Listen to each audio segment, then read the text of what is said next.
Hello friends, welcome to my YouTube channel Siddiqui's classes. मेरा नाम हामिद सिद्दीकी है और आज मैं आपको बिहार बोर्ड क्लास 10 के इंग्लिश सब्जेक्ट पनोरमा पार्ट 2 के chapter number 2 me and ecology bit पढ़ाने जा रहा हूँ। Friends, me and ecology bit एक लेख है जिसके लेखक जॉन लेक्सॉ हैं।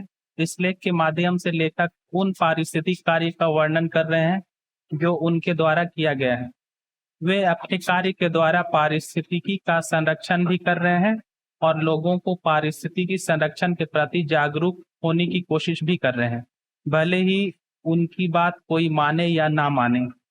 फ्रेंड्स, अब हम लेख की तरफ चलते हैं। John Lexo's present lesson me ecology bit brings out how the issue of preserving environment and saving ecology is everybody's concern and difficult to solve. John Lexo का वर्तमान पाठ बताता है कि पर्यावरण संरक्षण और पारिस्थितिकी के बचाव का मुद्दा प्रत्येक व्यक्ति के लिए चिंता है और इस चिंता को दूर करना कितना कठिन है। Preaching about ecology is easy, but it is difficult to abide by the rules of ecology preservation. पारिस्थितिकी के बारे में ज्ञान देना आसान है, लेकिन पारिस्थितिकी संरक्षण के नियमों का पालन करना कठिन है। फ्रेंड्स, आइए अब शब्दों को समझते हैं। इकोलॉजी का शाब्दिक अर्थ होता है पारिस्थितिकी, और पारिस्थितिकी का मतलब होता है वैसे विज्ञान की शाखा जो जीव जंतुओं तथा उनके आसपास के पर्यावरण के बीच संबंध को बताता है। Sure it is hard to get people to work for ecology, everybody is in favour of it but nobody wants to do anything about it. निश्चित ही लोगों को पारिस्थितिकी के लिए काम करवाना मुश्किल, सभी इसके पक्ष में है लेकिन इसके बारे में कोई कुछ नहीं करना चाहता है। At least I am doing something, going around telling people what they should do. कम से कम मैं कुछ कर रहा हूँ, इधर उधर जा रहा हूँ, लोगों को बता रहा हूँ कि उन्हें क्या करना चाहिए। But all I get is a lot of back talk. लेकिन इन सभी के बदले मुझे ढेर सारे ताने या ढेर सारी पीठ पीछे बुराइयां ही मिलती है। फ्रेंड्स, अब शब्दों की तरफ चलते हैं। इन फेवर ऑफ का मतलब होता है के पक्ष में, बैक टॉक का मतलब होता है ताने, पीठ पीछे बुराई। I have this paper route my father had one when he was a kid. मेरे पास कूड़े कचरे इकट्ठे का काम है, यह काम मेरे पिता के पास भी था जब वे बच्चे थे। So he made me get one last year, इसलिए उन्होंने मुझे पिछले साल यह काम दिलवाया। Between it and my homework, ये काम और मेरे होमवर्क के बीच, I hardly have time for playing ball and stuff, मुझे मुश्किल से बॉल और इस तरह की चीज खेलने का समय मिलता है। Some days I get in only a few innings, किसी किसी दिन केवल कुछ पारियां खेल लेता हूँ। फ्रेंड्स, अब शब्दों की तरफ चलते हैं। पेपर रूट, पेपर रूट का मतलब होता है कूड़े कचड़े उठाने का काम। हार्डली का मतलब होता है मुश्किल से। इनिंग्स का मतलब होता है पारियां, यानी प्रत्येक व्यक्ति एक के बाद एक किसी काम को करना। But any how on Saturdays when I collect, लेकिन कैसे भी करके प्रत्येक शनिवार को जब मैं इकट्ठा करता हूँ, I put in a good work for ecology, मैं इकोलॉजी के लिए एक अच्छा काम करता हूँ। लाइक लास्ट सैटरडे मॉर्निंग, पिछले शनिवार सुबह की तरह, it was a good collecting day, यह इकट्ठा करने का अच्छा दिन था। It had just turned spring and a lot of people were outside. अभी अभी बसंत ऋतु शुरू हुआ था और बहुत सारे लोग बाहर गए हुए थे। एनी हाउ, एनी हाउ का मतलब होता है कैसे भी करके, किसी भी तरह से। सैटरडेज, सैटरडेज का मतलब होता है प्रत्येक शनिवार। स्प्रिंग का मतलब होता है बसंत ऋतु। I went to Mr Williams house as usual, he tried to pretend he is not home. मैं मिस्टर विलियम के घर गया, हमेशा की तरह उसने यह दिखाने की कोशिश की कि वह घर पर नहीं है। But I see him burning leaves in the backyard, लेकिन मैंने उन्हें घर के पिछवाड़े में पत्तियों को जलाते हुए देख लिया। सो ही इज स्टक, इसलिए वो फंस गए हैं। He page me and I tell him, वो मुझे पैसे देते हैं और मैं उनसे कहता हूँ, You should not burn those leaves. It's bad for air, bad ecology. आपको इन पत्तियों को नहीं जलाना चाहिए, यह वायु के लिए बुरा है, यह पारिस्थितिकी के लिए बुरा है। Should make a compost pile like we do. आपको जैविक खाद बनाने के लिए ढेर लगाना चाहिए, जैसे हम लोग करते हैं। Put in the leaves garbage and stuff. जैविक खाद बनाने के लिए पत्तियों को, कूड़े कचड़े को और कोई भी चीज को इकट्ठा करें। Good for the garden. बागीचे के लिए अच्छा है। फ्रेंड्स, अब शब्दों को देख लेते हैं। एज यूजुअल का मतलब होता है हमेशा की तरह। प्रिटेंड का मतलब होता है दिखावा करना।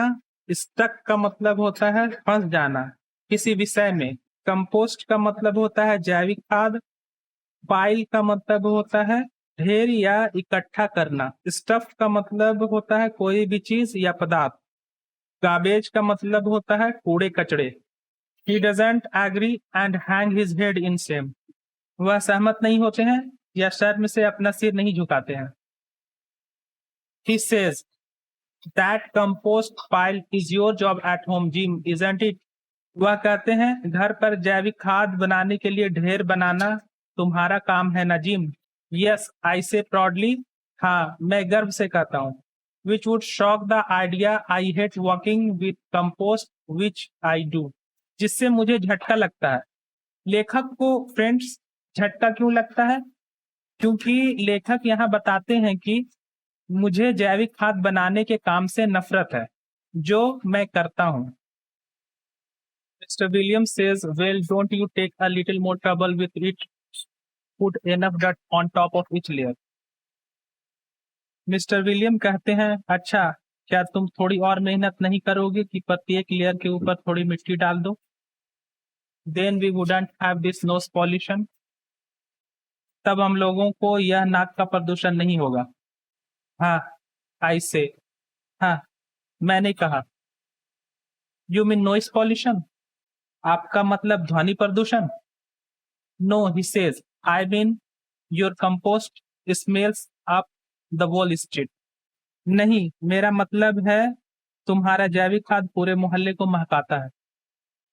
माई feelings are hurt but that doesn't stop me from trying again. मेरी भावनाओं को चोट पहुंचती है, लेकिन वह मुझे दोबारा कोशिश करने से नहीं रोकती। I go to collect from Miss Green. मैं मिस ग्रीन के यहाँ इकट्ठा करने के लिए जाता हूँ। I have to call her Miss Green because if I call her Mrs she says she doesn't have change to pay me. मुझे उन्हें मिस ग्रीन कहना पड़ता है क्योंकि अगर मैं उन्हें मिसेज कहता हूँ तो वह कहती है कि मुझे पैसे देने के लिए उसके पास छुट्टे नहीं है। फ्रेंड्स, अब शब्दों को देख लेते हैं। हर्ट का मतलब होता है चोट पहुंचना।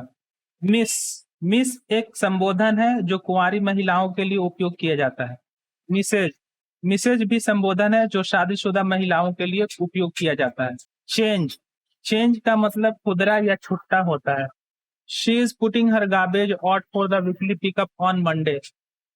वह अपने कूड़े को बाहर रख रही है क्योंकि हर हफ्ते सोमवार को कोई इसे उठाने के लिए आता है। She goes away on weekends. वह सप्ताह के अंतिम दिनों में छुट्टी पर जाती हैं। So on Saturdays and Sundays.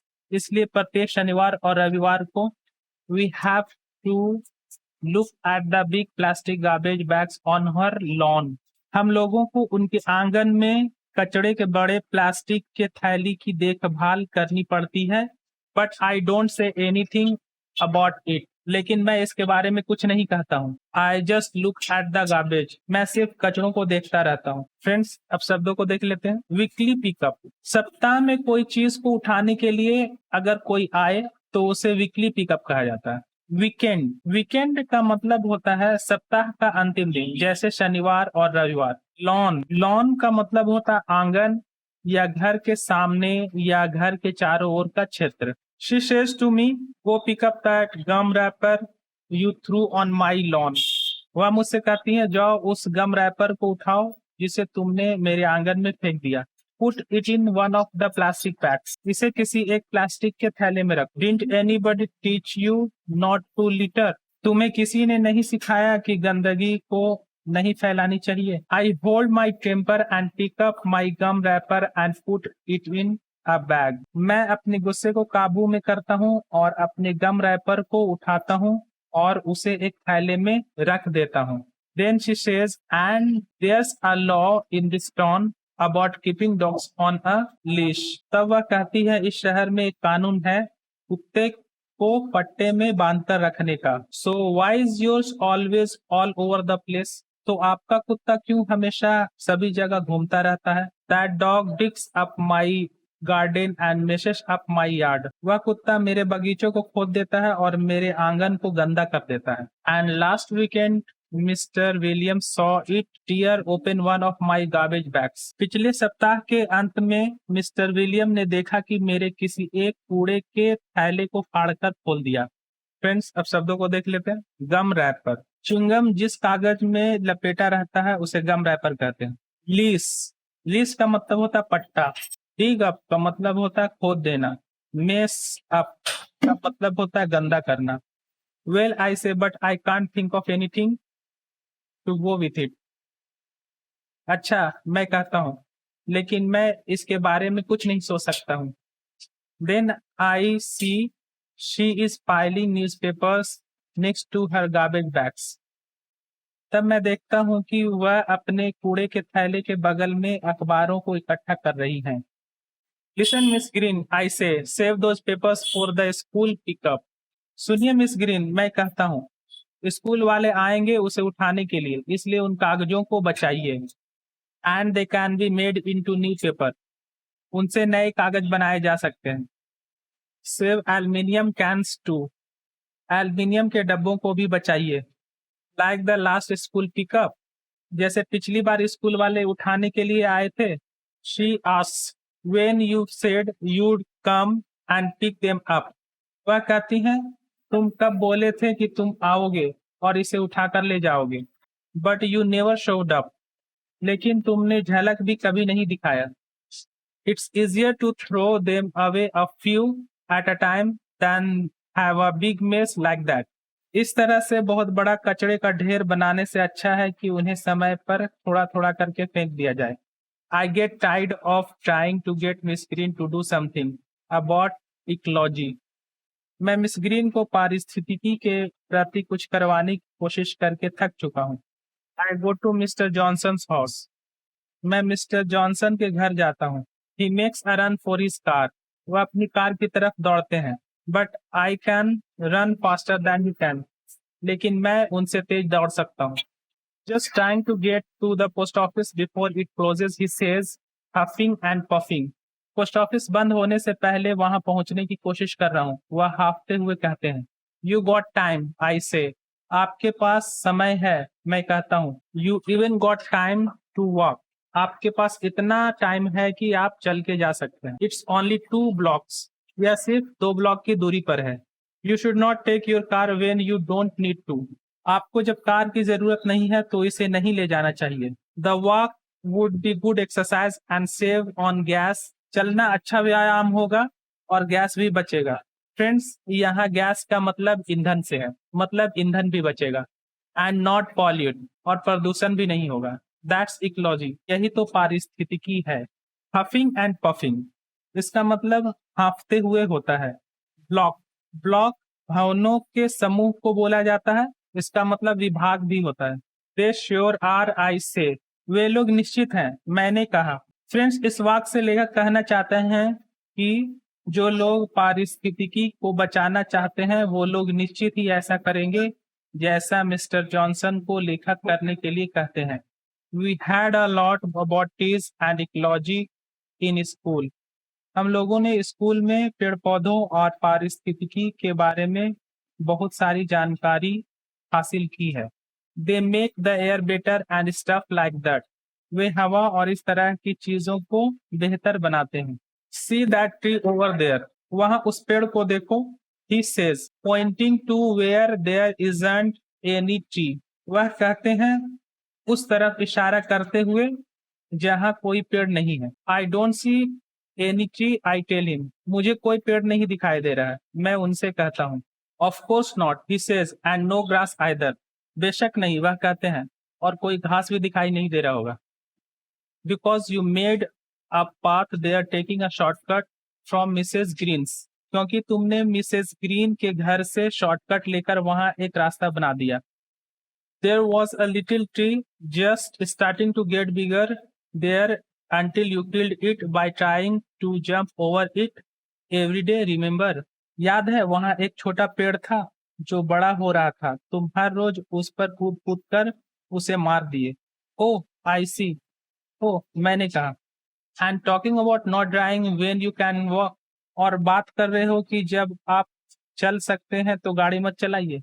You drive your motor bike round and round your backyard all summer, तुम पूरी गर्मी अपने घर के पिछवाड़े में गोल गोल मोटर बाइक को चलाते हो। And your snow mobile all winter, और पूरे जाड़े में स्नो मोबाइल को चलाते हो। Isn't that wasting power and making noise pollution too, क्या इससे बिजली बर्बाद नहीं हो रही है और ध्वनि प्रदूषण भी नहीं हो रहा है? बट इट्स फन आई से, लेकिन इसमें आनंद आता है, मैंने कहा। Well I enjoy taking the car to the post office, he says, अच्छा मुझे भी पोस्ट ऑफिस तक कार ले जाने में आनंद आता है, वह कहते हैं। But no you made me too late, he goes in the house looking very mad, लेकिन अब तुमने मुझे बहुत ज्यादा देर कर दिया है, वह गुस्से से पागल होकर घर में चले जाते हैं। फ्रेंड्स अब शब्दों को देख लेते हैं। ऑफ कोर्स का मतलब होता है बेशक। मोटर बाइक एक तरह का वाहन है। स्नो मोबाइल भी एक तरह का वाहन है जो सर्दियों में चलाई जाती है। पावर का मतलब होता है बिजली। Then I remember he hasn't paid me, तब मुझे याद आया उन्होंने मुझे पैसे नहीं दिए। But I decide to wait until next Saturday, लेकिन मैंने अगले शनिवार तक इंतजार करने का फैसला किया। At least I made him not pollute with his car for once, कम से कम मैंने उन्हें एक बार अपनी कार से प्रदूषण फैलाने नहीं दिया। I don't talk to the rest of my route about ecology, मैंने अपने बाकी के रास्ते में पारिस्थितिकी के बारे में बात नहीं किया। It's very boring work this ecology bit, यह बहुत उबाऊ काम है या पारिस्थितिकी कार्य। वेन आई गेट होम, जब मैं घर पहुंचता हूँ, I see my mother using the electric mixture, मैं देखता हूँ कि मेरी माँ इलेक्ट्रिक मिक्सचर का इस्तेमाल कर रही है। You should do that with your old egg beater, आपको अपने पुराने एग बीटर से काम करना चाहिए। I point out to her, मैं उनकी तरफ इशारा करता हूँ। सेव ऑन इलेक्ट्रिसिटी, बिजली को बचाइए। Women use too many electric things, औरतें बहुत ज्यादा इलेक्ट्रिक चीजें इस्तेमाल करती हैं। She says in a very cold voice, वह बहुत नर्म आवाज में बोलती हैं। So who watches TV 27 hours a day around here, तो कौन यहाँ दिन में 27 घंटे टीवी देखता है? और is that some other kind of electricity, क्या यह दूसरी तरह की बिजली से चलती है? सी व्हाट आई मीन, देखते हैं मेरा क्या मतलब है। Nobody is willing to do anything about ecology, कोई भी पारिस्थितिकी के बारे में कुछ नहीं करना चाहता है, एक्सेप्ट मी, मेरे अलावा। And nobody listen to me, और कोई मेरी सुनता तक नहीं। फ्रेंड्स अब शब्दों को देख लेते हैं। एटलीस्ट का मतलब होता है कम से कम। बोरिंग का मतलब होता है उबाऊ या उबाने वाला। मिक्सर का मतलब होता है फेंटने वाली कोई मशीन। एग बीटर भी फेंटने वाली मशीन है जो हाथ से चलता है। कोल्ड वॉइस का मतलब होता है नरम आवाज। विलिंग का मतलब होता है इच्छा। थैंक यू फ्रेंड्स, मिलते हैं अब अगली वीडियो में। Best of luck.